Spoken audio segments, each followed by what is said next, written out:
Yeah. UK to NY. My brother, we stay fly. UK to NY. Hey guys, I'm Meagan Brauer here at Looney Tunes Records in West Babylon, Long Island, New York. We're gonna go inside and talk to Sam and Mike about LDNYC. So let's go. But brother, they're coming down quicker than this. Spit at the trip, I can get his head up. UK to NY, my brother, we stay fly. Even though my fly's confined to twice every 365. But I bun and become a runway for paper planes, puff sent up into the sun's rays. The pad I stay is my dad and mum's place. I'll be glad when my flat pockets have some shape. Then my wings expand. Winter's bad for my thinking, man. It got me thinking bland. It got me distant. Hey, my name's SamueL. I'm from London in the UK. What's up? Michael McManus, aka Don Miguel from Long Island, New York. Yeah. Alright, so how did you guys meet each other? Being that you're from the UK and you're from New York. Yeah, across the pond. I guess it was via SoundCloud. I'd been searching for, looking at producers and stuff. I'd searched a rapper that I really like called ST, 2 letters, from the rap group G-Side from Alabama, and I mean he's a favorite of mine, and I searched him up, and it turns out that he'd done a track with Michael, which was great. I hit up Michael from there just to see if we wanted to work, and he liked my stuff, and we kind of took it from there, really. Yeah, I mean, we just met on SoundCloud, and I think you wanted some beats or whatever, but I was starting my album, Waiting For Carmine, and I got him to jump on that, and then we just started working together over the internet, and then we met eventually, and now we're besties. That's it. So your new project, LDNYC, right? Yep. How did that come about? Did you just decide you wanted to make a full-length album together? I guess it just began from us making various tracks over the net, you know, him sending me beats and me recording at my home studio, and then like he just kept sending me dope beats, you know, one after the other, and I liked them all, so just kept making more tracks, and it was looking like an EP at first, and then just got on a roll, really, and then, you know, it was like common sense after that, just to make the most of it. Definitely on my part, you know, working with a producer from NY, it's like a big deal. So yeah, that's how it kind of got to that point. Yeah, I mean, I would just say too, like he brought a lot out of me, you know, like it's not like I can just give anyone a beat or work with anybody and it's gonna be, yeah, I mean, the record, in my opinion, is great because we both went really hard and we both like brought that energy out of each other, you know, like I don't know, you can't fake that, and it's just we just got really tight, and we wanted to make it as good as we could, you know. Yeah, I mean, so it took a little while, but even on the mixing and mastering phase, but it was just every last detail we wanted to be as fucking slamming as possible. Yeah, exactly. You know? Was it difficult to make, being that you were in different countries at the time, or was it easy to do it over the internet? I'm assuming you would just send him a beat and then you would just send it back with a verse on it? Yeah, that was it. I mean, I guess, it just worked nicely. Like, I guess the way that I structured the songs, like, you know, like where we put in hooks, I don't know, it just flowed really nicely. Like, whatever kind of beat he sent to me, you know, they're not always like the standard loops. He has a lot of things going on and stuff, but I managed to, you know, do certain bits, hooks, bridges, whatever, and we got in other vocalists and all that type of thing, really. So. Yeah, and I mean, we did a bunch of stuff like over the internet, like we said, before we ever met, and then when he came here, we were able to sit and like really craft things and. You know, work on more music together in person. We were in the studio together, and then, I mean, but we finished the album and mixed it and mastered it all through Skype sessions, like which was a grueling process at when times. he was in London, and they would Skype me into the studio, and it would be me, him, and our engineer John Robinson, who did a great job. And yeah, it was a pretty painstaking process, but I'm happy with the outcome. I guess with the time change as well, it does make things slightly awkward. Like, yeah, it would be. It was. For you, I guess, like, you know, on my end, it was standard, but you know, like, getting you on Skype was a bit of, you know, it worked out. It worked out. It was an interesting way to do it. How did the audio sound over video chat then? If you're listening to them, wouldn't it be all like distorted?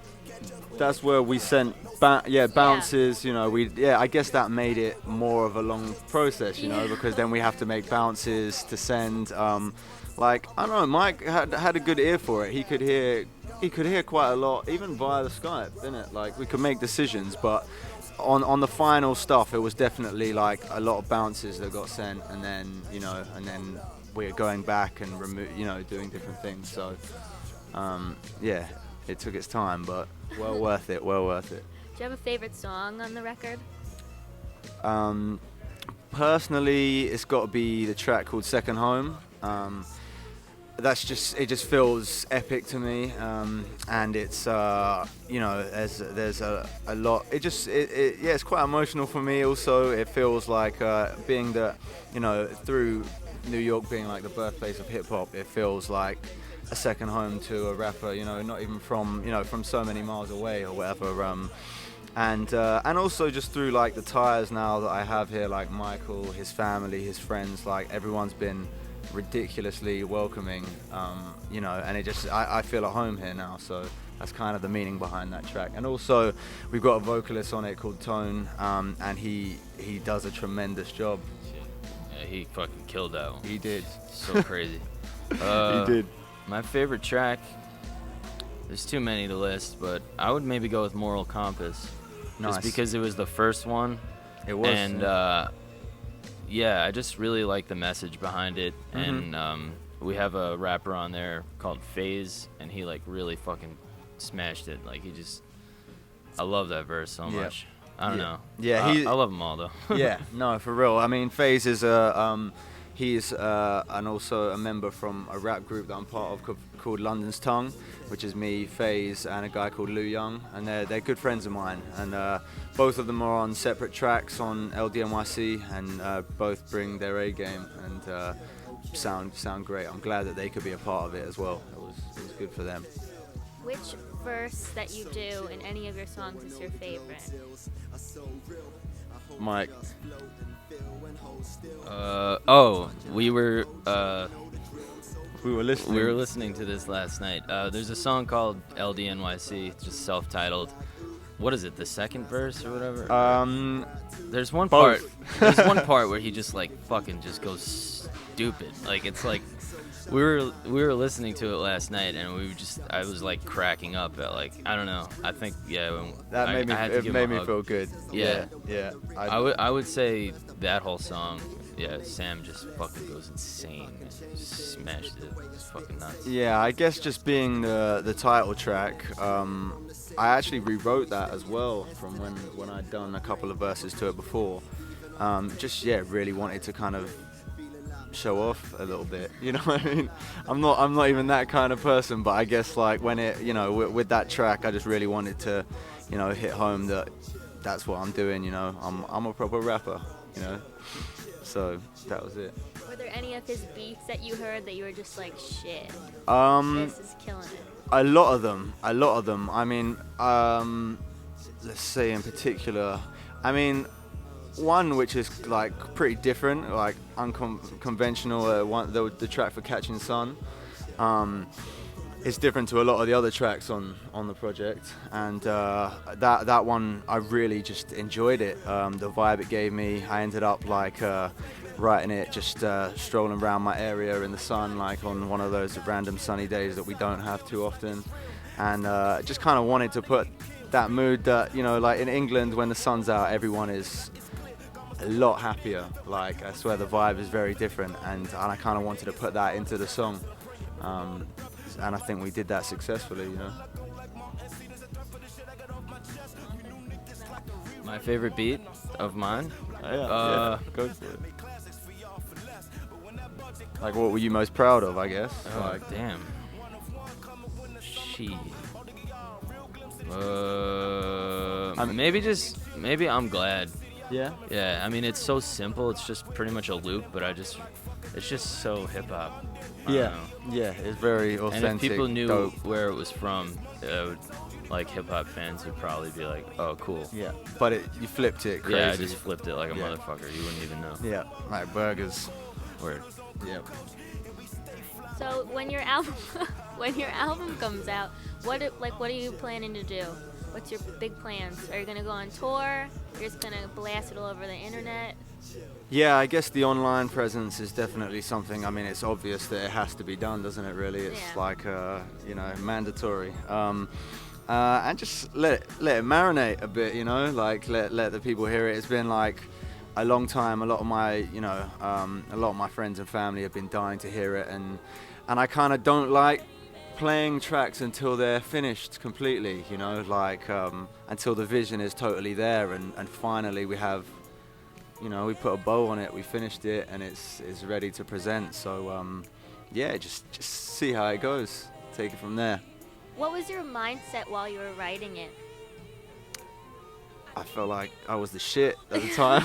I was very excited to be working with someone from New York, and I'd been here before with family and stuff, and I'd been to like Fat Beats record store and been to a number of hip hop shows over here, and then just as a fan really, and then since I started getting into music, it was a bit of a dream of mine to have anything to do with New York. I mean, I know that these days it's a lot about the down south type of hip hop, but I mean that's not what I came up on, and that's not what that's not the kind of music that I'm looking to make, and New York really epitomizes what I love about hip hop. So yeah, I mean for that, I felt very good. I felt excited. I felt like the shit, really. But for both of you, what's your inspiration when writing a song? Like when you make a beat, like what gets you going? And when you write a rap? I mean, first of all, like you just have to sit down and do it. You know what I mean? Like it's like just even when you're not necessarily feeling inspired, like you have to like open up the book and put pen to paper, so to speak, but as far as like once you get going, what inspires me, I mean, if I'm sampling something and I hear something interesting and I think I could work with it and make something interesting out of that, that's always inspiring. A lot of the beats I made for LDNYC were from songs that I really liked, or music that I really liked, and it's fun to take that inspiration and make something new and make it your own. That's why I love hip hop and making beats.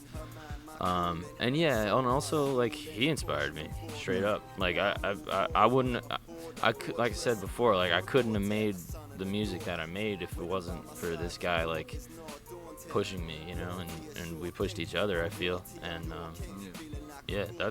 that's what inspired me for sure. Yeah, I guess it goes both ways. It's kind of like one without the other, like as far as writing lyrics, like I'm not the type of guy that likes writing lyrics to like current hits, you know what I mean, like instrumentals or that kind of thing. Like I really just catch the vibe from the beat. Like when I get it and I know that there's an opportunity to make this mine, like that's that's what gets me going, and obviously the quality of the records that he was sending me, it just it's all like moods and moments, and it's just like getting in the vibe that the beat kind of provides for me.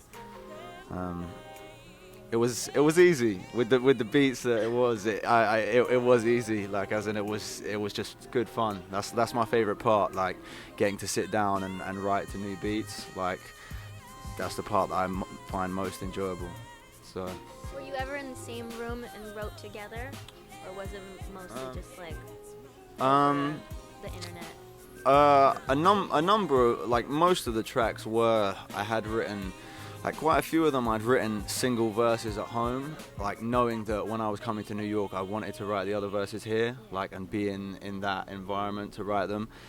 And then also I pushed him to find more beats when I got here, and we just like looked in all his folders on the computer, and I just tried to get what I could, and there was a few bangers that he hadn't, that he'd either forgotten about or hadn't ended up sending, and I did write to those.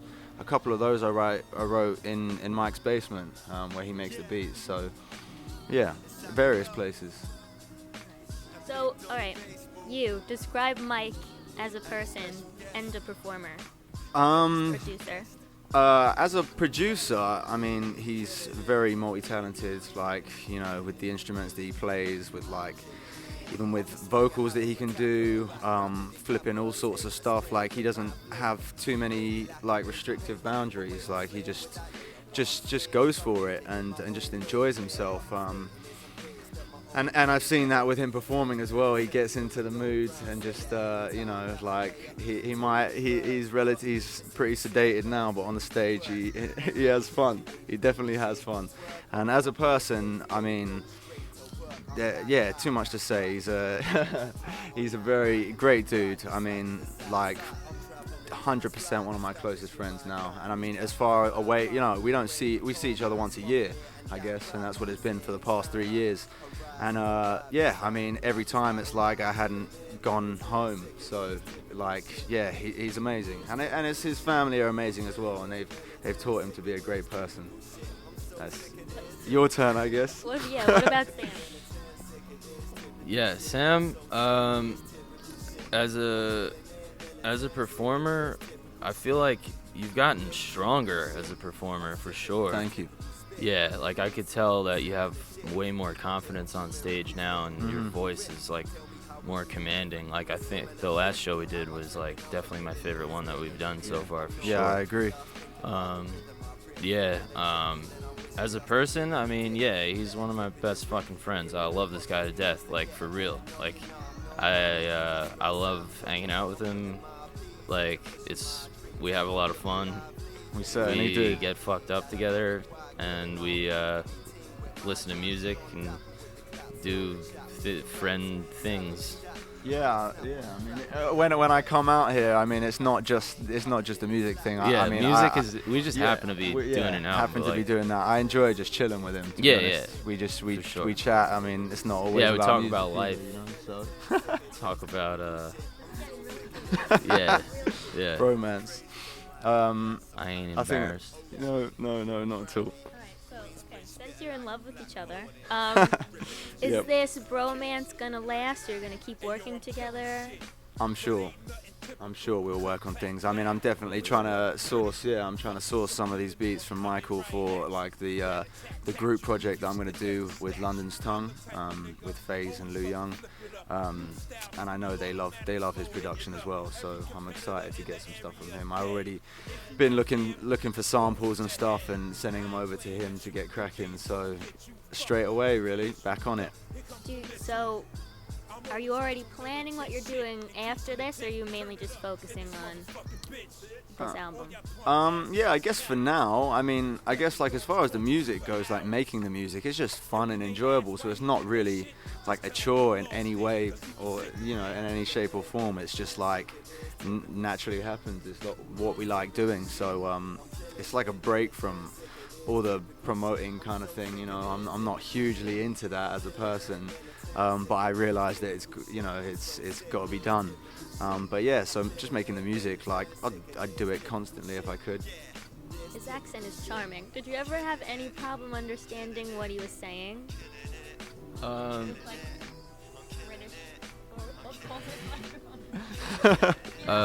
With some of the slang, yeah, for sure, I don't understand. But I mean, for me, it's musical to me. Like, I like it. You know what I mean? Like, and now, like, spending time with him, like, I understand. I understand him perfectly, like, when we're speaking and stuff. But no, I mean, like, even like his slang, like, he has. Some of it, like, kind of has rubbed off on me in a lot of ways. Like, I almost catch myself, like, saying some English slang once in a while. But, yeah, musically, yeah, there were times when I didn't really catch it, just because, like, there's different references and we have different words for things. But, yeah, that's kind of fun, though. Yeah, I mean, there's people from New York that are gonna listen to like old Wu-Tang and still not be able to understand certain parts of the slang and stuff, and I guess that's part of the whole vibe. But there are definitely different references that I'll make and stuff which might not come across to US audiences and stuff. But I mean, I'm never writing for anyone in particular apart from like myself to have fun, and I might mention random little things that like my dad likes or you know what I mean. So yeah, I could understand if there's moments when he doesn't quite catch it, but I think, you know, like we understand each other perfectly, really, anyway. Because you have a bromance. Exactly. You just get each other. That's it. Mm-hmm. Most time we don't even have to say things. It's just a look. Like when you're mixing and you just look at each other like via Skype. Don't dance like that. All right. Lastly, tell me about the inspiration for the artwork. I guess it was off the back of Mike's love for baseball, and also like, you know, like sport in general. And my dad is a huge soccer, like football fan, and I just kind of wanted to like have LDNYC like to feel like a stamp, you know, and that's why getting the patch made for the cover and having it feel quite vintage and authentic, that was the vision. And that was what we wanted. Paul and I mean he came up with the idea for the baseball logo and stuff, and then we had that patch made. Mm-hmm. And Paul Motisi, who does pretty much all my artwork at this point, he did a great job. Yeah, he pulled it Always off exactly what I was thinking, you know. And the design that he did, it does have like the mixture of the US flag and the English flag. Mm-hmm, and it works. Yeah, it works Both really flags nice. have the same colors too, so it's like exactly. So it's cohesive and it works really well. I'm very pleased with it. Alright, are there going to be hard copies? Is this just internet download? Can I buy like a CD? How's this going to work? I mean, currently it's all via the net, music-wise. Like regarding the artwork and the patch, like we're already in the process of putting together some shirts. Because, you know, I had a few people have seen the artwork already and just want a patch because they think it's very cool. I mean, my dad's been begging me for one as well, so I need to get him a shirt made up.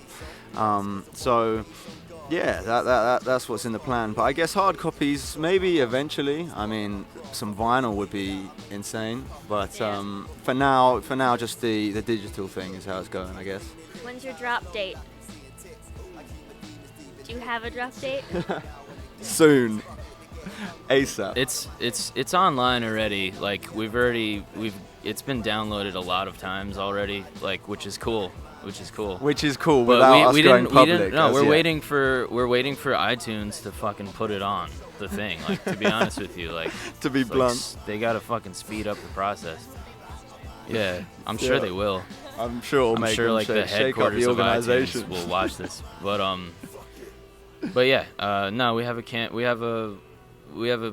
PR campaign that's about, well, we do, yeah. In the process. We're about to start. We're working with Mac Media, who helped promote my last album, Waiting For Carmine. Which was successful, yeah. Yeah, for sure. I mean, they represent a lot of big artists, so we're happy to be linked up with them. Like, that was a blessing for sure. And we'll see what happens. Like, hopefully people like this shit, you know? Yeah. And I guess so the answer to the question is soon. It's not definitive, but it's ASAP. It's on its way as soon as possible. It can be found on your It can be found. By the time this is out, I'm sure, yeah, it's going to be all over the shop, so, you know, so it's watch out for it. SamueL and Don Miguel.bandcamp.com, right? That's it, yeah. That's where you can find the record. LDNYC. Yep. SamueL and Don Miguel.bandcamp.com. All right. Free download.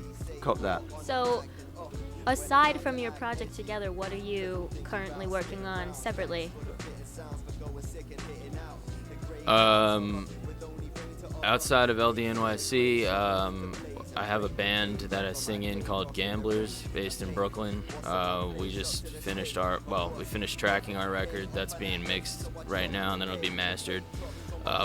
We shot a video for it over the summer. We're shooting our next one now. Also, I'm working with Heems, Himanshu Suri, formerly That's Racist. We're working on our project now that I'm producing. He's rapping on, and he's working on his next LP after that, and I'm gonna have a role in that. And yeah, that's what I'm doing right now. I'm sure there'll be some other shit. Oh yeah, and making beats for London's Tongue.